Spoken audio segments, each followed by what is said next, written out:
ने जो 500 रुपया और 1000 रुपये के नोट अचानक से रद्द करने का जो निर्णय लिया, वो अभिनंदनीय है ऐसे मैं मानता हूँ। क्योंकि हमारे देश में काला धन बहुत छुपा हुआ है। विदेश में तो है, हमारे देश का काला धन विदेश में है, लेकिन हमारे देश में भी काला धन कम नहीं है।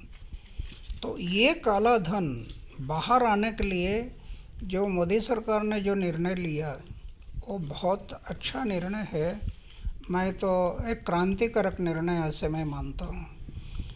पहले सरकार में भी हम लोग ये मांग करते थे, लेकिन पहले सरकार में नहीं हुआ। इन सरकार ने भी 2 साल के बाद ये निर्णय लिया, लेकिन बहुत अच्छा निर्णय है। क्योंकि ये जो 500 रुपये और 1000 रुपये के नोट जो है, गरीब लोग इसको ज़्यादा यूज़ नहीं करते हैं। झोपड़पट्टी में रहने वाले लोग 500 रुपये 1000 रुपये का दैनंदिन व्यवहार में कितना यूज़ करते हैं। वो तो गरीब लोग 5 रुपया 10 रुपया 20 रुपया, ज़्यादा से ज़्यादा 100 रुपया, इतना ही व्यवहार होता है।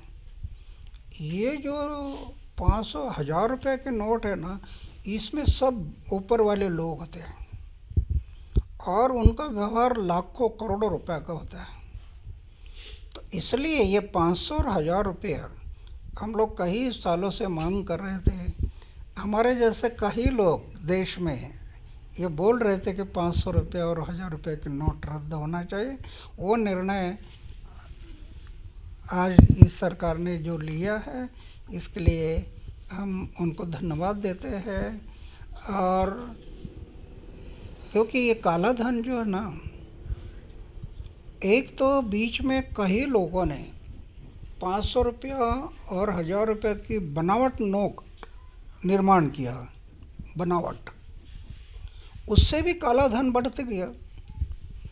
और वो जो बनावट नोटें निर्माण हो गई, वो पैसा आज का जो हमारा अतिरेकी है, अतिरेकी जो आते हैं हमारे पास, तो बहुत सा काला धन उनको हमारे से लड़ने में लगा देते हैं ये दुश्मन।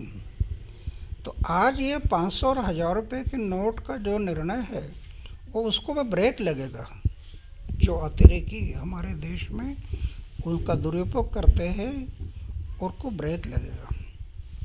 सिर्फ एक बात है कि अभी जो निर्णय लिया वो बहुत अच्छा निर्णय है, लेकिन ये कायम रखने के लिए एक बात करना बहुत ज़रूरी है कि आगे के लिए आप पढ़ा है हमने कि आगे भी 2000 रुपये के नोट लाने वाले, 500 रुपये और 2000 रुपये।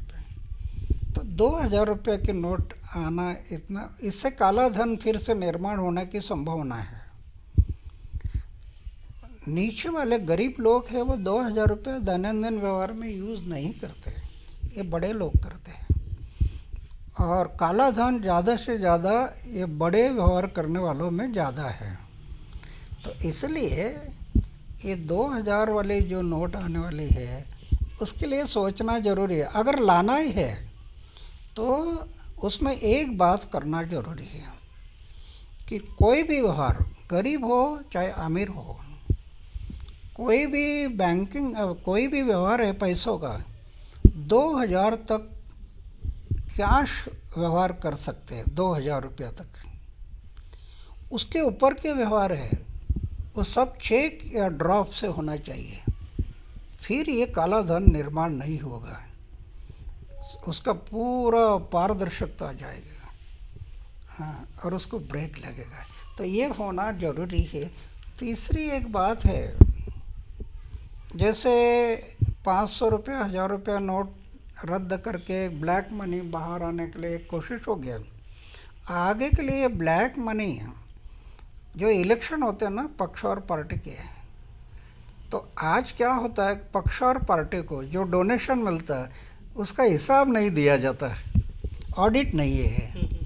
और वो इकट्ठा आकर ये निर्णय लिया है कि 20,000 रुपये का हमें जो पक्ष और पार्टी के लिए इलेक्शन के लिए पैसा आता है उसका हिसाब नहीं देना। फिर लाखों रुपए ये लोग इकट्ठा करते हैं और उसके 20-20 हज़ार के टुकड़े बनाते हैं और उसके बोगस नाम चढ़ाते हैं। नाम्या, गौम्या, दाम्या, राम्या, चीम्या बोगस नाम देते हैं और ये ब्लैक मनी हमारे देश में वाइट होता है। तो ये आगे के लिए ब्लैक मनी निर्माण ना हो, इसलिए पक्ष और पार्टी के लिए 1 रुपया भी अगर डोनेशन किसी का मिलता है तो उसका ऑडिट होना जरूरी है। स्पेशल ऑडिट, हर पक्ष और पार्टी का स्पेशल ऑडिट करो, तब जाकर ये काला धन नहीं बढ़ेगा।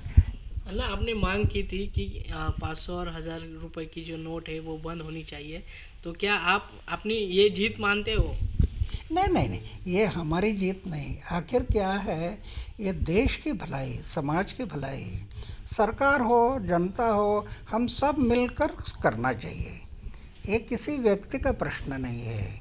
ये तो हम लोग ये मांग कर रहे थे वो इसीलिए कि हमारे समाज है, देश है, आज काला धन का ज़्यादा से ज़्यादा तकलीफ होता है गरीब लोगों को।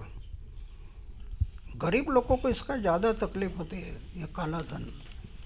क्योंकि ये काला धन जो है ना, ये करने वाले लोग बहुत अलग है और उनके पास पैसा काफ़ी है, तो इसका ज़्यादा दुष्परिणाम होते हैं गरीबों के लिए।